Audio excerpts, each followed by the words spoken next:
strategies, primarily solar, to reduce carbon emissions while continuing to exploit hydrocarbon resources, especially natural gas, recognized as the energy transition field for Nigeria. He also said the country, as the oil and gas industry leader in Africa, is committed to pursuing the energy transition to promote economic growth. He stated this at the 45th Nigeria Annual International Conference and Exhibition organized by the Society of Petroleum Engineers. Nigeria Council in Lagos, which has as its theme global transition to renewable and sustainable energy and the future of oil and gas in Africa. Silva said the country has the most extensive gas resource in Africa with proven gas reserves of over 200 trillion cubic feet. According to him, with the Petroleum Industry Act 2021 in full implementation across the broad spectrum of the oil and gas industry, Nigeria is well positioned for a reformed oil and gas industry that could sustain the local demand for natural gas and a high export income. To curtail the global rising oil price and energy security, African oil-producing countries have been challenged to scale up their oil exploration and production. This is because an increased exploration, production, and protection of oil and gas investments have become imperative to guarantee strong energy mix and security. This was the position of the Chief Executive Officer, Nigerian Upstream Petroleum Regulatory Commission, Benga Komolafe, an engineer, at the opening ceremony of the 44th Nigeria Annual International Conference and Exhibition organized by the Society of Petroleum Engineers, Nigeria Council in Lagos yesterday. The Executive Secretary of Nigerian Shippers Council, Barrister Emmanuel Jime, saying he is happy he is fulfilling that promise.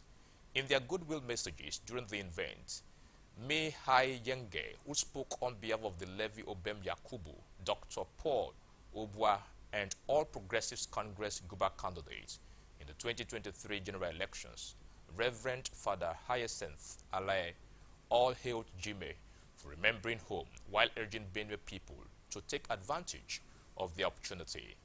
You are watching the news on Atlantic Television Network. Still ahead, of course, is our business international tidbits rather. President Joe Biden has confirmed the U.S. has killed the leader of Al-Qaeda, Ahmad al-Zawahiri, in a drone strike in Afghanistan.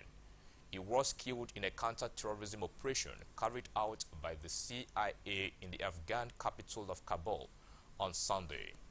He and Osama bin Laden plotted the 9/11 attacks together, and he was one of the Americans' most wanted terrorists. Mr. Biden said Zawahiri had carved a trail of murder and violence against American citizens. Mr. Biden said since the United States delivered justice to bin Laden 11 years ago, Zawahiri has been a leader of Al-Qaeda. The White House has warned China may respond to Nancy Pelosi's mooted visit to Taiwan with military provocations.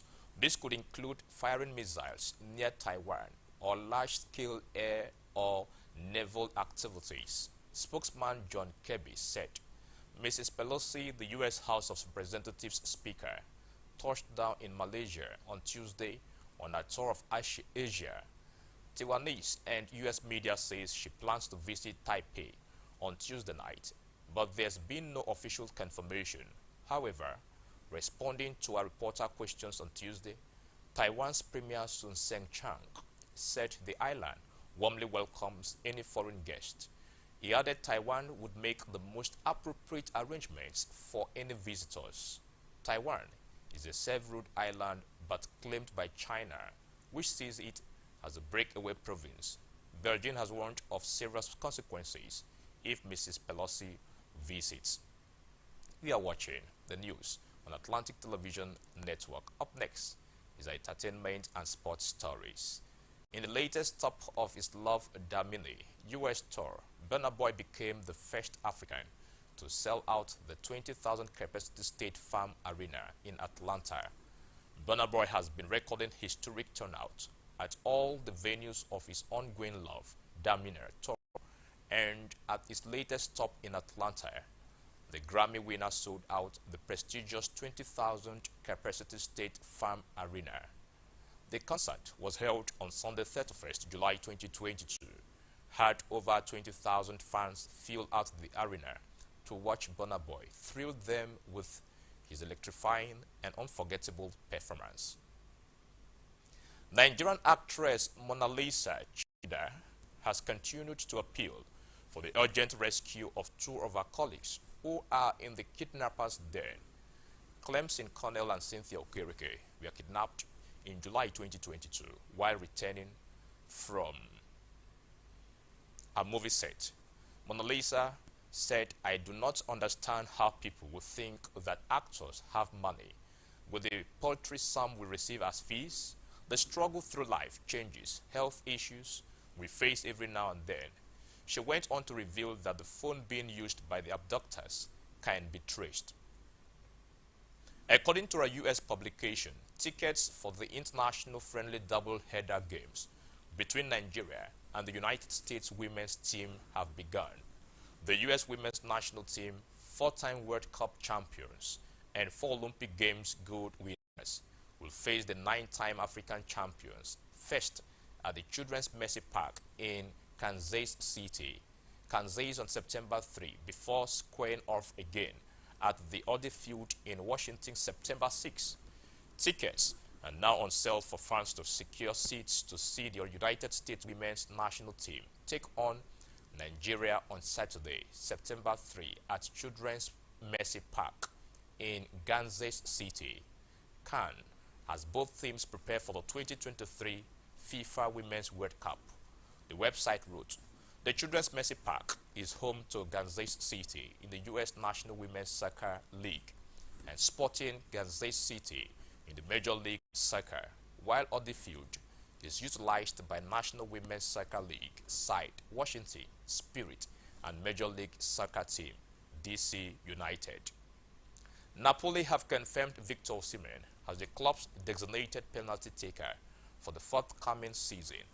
This comes after the Nigerians scored from the spot in the Parthenope's 1-1 draw against Real Mallorca in their last pre-season friendly on Sunday.